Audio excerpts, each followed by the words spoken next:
Okay, people, so No Hard Feelings has just dropped, so I figured I would give it a go. It is directed by Gene Stupnitsky, who co wrote it with John Phillips.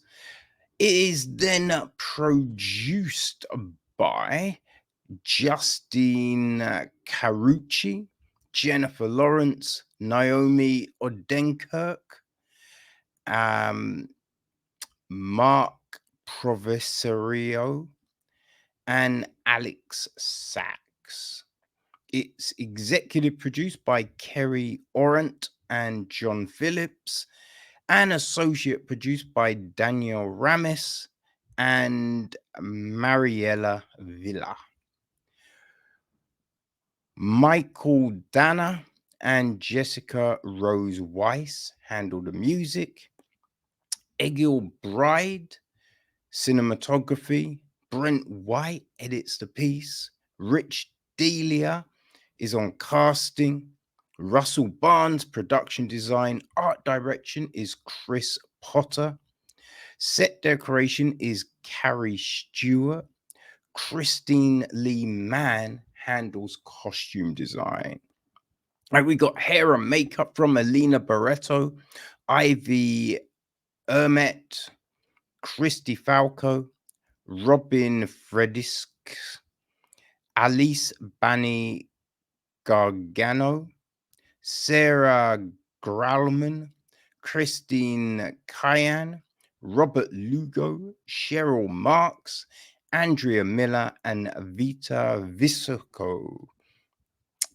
With the cast, well, Jennifer Lawrence stars in the film as Maddie Barker.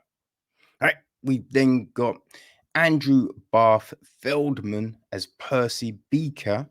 His parents, Alison, is played by Laura Benanti, and her husband, Lard, is played by Matthew Broderick. We've then got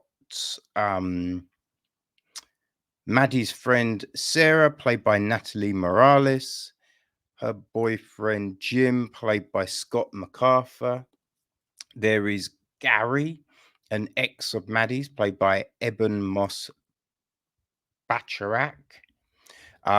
There's Jody, who was Percy's babysitter, played by Kyle Mooney. There's Doug Khan, an ex-schoolmate of Maddie's, played by Hassan Minaj. There's Crispin, who works with Percy at the dog shelter, played by Jordan Mendoza. Natalie, a school friend of Percy's, played by Amelia Yu. There's Fern, who is Maddie's manager at the bar, played by Alicia Joy Powell. Travis. Travis was another ex of Maddie's, I believe, played by Quincy Dunn Baker. There's Gabe Sawyer, right, who is Maddie's lawyer, and Surf Powell, played by Zane McClammon. Melanie, played by Madison Odenberg. Yeah, that people is our main group of people. Okay. So, yeah, this film came out in 2023. There was a lot of talk about the film, and I was curious, right? I was a little curious to see, like, how would this be, right? What's this one actually like? And, right, because here's the thing, it is sold, right, as a sex comedy, right? That's how they're pushing the film, which I think is just weird. You know what I mean? Like, you can sell it as a comedy, right? A raunchy comedy. But selling it as a sex comedy, like, it feels like you're trying too hard. You know what I mean? trying too hard to get people to come check it out.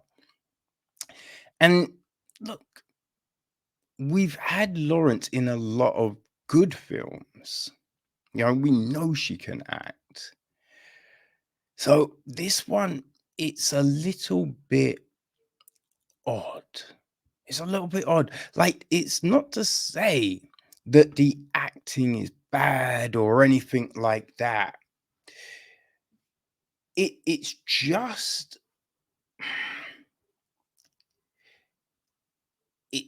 a little flat. That's the thing with this film. It feels a little flat. And that's, yeah, there's a shame in that, right? This is a comedy that you feel should be like Knocked Up, Super Bad. Was it something Amiri Make a Porno? Oh, what was it? I forget, but you know, the Kevin Smith from, right? Yeah, it should be on the lines of those type of films, you know, but it's not, right? The raunchiness always feels forced, right? Like there's a scene when she walks into the dog shelter. Percy's holding a wiener dog, and she's like, "Can I stroke your wiener?" And it's just like, I mean, that's just, yeah, it's just a little bit too obvious. Like, it's too obvious. It's not about making that joke. It's about saying something else, you know? Like, I mean, you know, be like, oh, wouldn't you prefer a pussy in your lap? And you're like, oh, and he's like, what? Oh, you just seem like you look like more of a cat person, right? I don't know. It's saying something different rather than the obvious fucking thing. You feel me? And it was just stuff like that. There was just too much of that. So it just didn't. What? Like when she goes to meet Percy's parents, you know, she's at the bottom of stairs. She's wearing roller skates. And you would just be like, you'd sit on the bottom step and take them off. But she's just like, oh, wait, are you coming down or I'm going? And you're like, oh, you come up, and she's climbing up. And you're just like, you just sit down and take the skates off. There's no, you know what I mean, big puzzle here. It was just a weird scene because you're just like, no one is going to still keep those skates on. Like, why would you keep the skates on? She's roller skating, and it's you know, you feel that when she puts the roller skates on at the beginning of the film, she hasn't roller skated in a good while, right? And every time they show her, it looks like she's struggling, not sweating though, right? Not sweating. And it's just like you would be sweating. And in a film like this, there's jokes that could have been made. It could have played into the script, but they just didn't do it. It's weird. It's very odd, right? You are meant to be building up this chemistry between our characters. Now, like the, you know, we had in stuff like Knocked Up, you know what I mean? Like they did not get on at the start, but then everything became cool, right? And you could see why, because they were learning about each other and everything like that. But in this, we don't really have that, right? So when it's just like, oh, we're friends now. Oh, I like him, you know, you're just like, but why? You know what I mean? Like, why do you like him? You know what I mean? There wasn't really anything there. Yeah, there's 13, yeah, 13 years difference in age. I mean, the old age thing was weird because she's just like, last year I was 29 and now I'm 32. So it's like, yeah, the whole age thing was just a weird one, right? And look, she gave an explanation around that, which you kind of think, okay, I get that. But the big thing would be the parents be like, you're a grown woman. What's going on here? You know what I mean? It's weird. And the age difference, because I've seen some things where they're talking about the age difference, and even the director, the director's rationale on the age difference was weird, right? Because I mean, people are saying, because Percy's 19 and Maddie's 32. And so people are like, yo, age difference is weird. What's going on? And Gene Stupnitsky said, I think there's 17 years difference between the characters in Silver Lining Playbook, but no one has issue with that. Right? Bradley Cooper's character is older than Jennifer Lawrence's character in that film. But I think the age difference is always weird when you're dealing with someone super young. Now, in this, he is 19, right? I think he's 19. Shit, maybe he's a little bit younger. But I think I believe, because he's going to Princeton. So I do believe, yeah, he's 19, right? Now, when you think about it, 19, especially in the UK, you leave school at 16, right? You can drink at 16 and drive at 16. So it's not as crazy. But in the States, you can't drink until you're 21. So there's still that thing. So when someone's super young, that's when it's just a bit like, that's weird. That's the difference. Because in Silver Lining Playbook, they're both older. So once you're in your 20s and you're dating, especially mid to late 20s, and you're dating someone older, no one really cares because you're an adult. You're a proper adult now. Now, you still don't know everything. I mean, we never know everything. But you should kind of have more savvy, right? Where a young kid has no real savvy, right? That's the big difference. So it's a weird, like, oh, Silver Lining Playbook. But it's been age difference, I don't really care about in this. I don't care. It doesn't really mean anything. The weird, because it's a film, right? But it's just there's no chemistry, right? There's just no chemistry. Now, I see what they're trying to do. You know what I mean? Look, she's got a situation, he's got a situation. They're both figuring it out, and in so they help each other. Right? You get it, you understand. But those journeys are very unclear. Right? At the beginning, he starts out being, scared of a shadow. And then you've got a bit where he's being like, no, I'm doing this. You can't do that. And it's just like, where would have that have come from? Because just a second ago, right, he was all afraid to do. And then there's the whole sex thing where you kind of say that was a bit of a creepy scene, because it's just like the truth is known at that point, right? So, and the thing that happened in the woods, right? So, what you're doing is trying to get something, knowing that the other person doesn't get anything on the other end. It's weird. It's weird, right?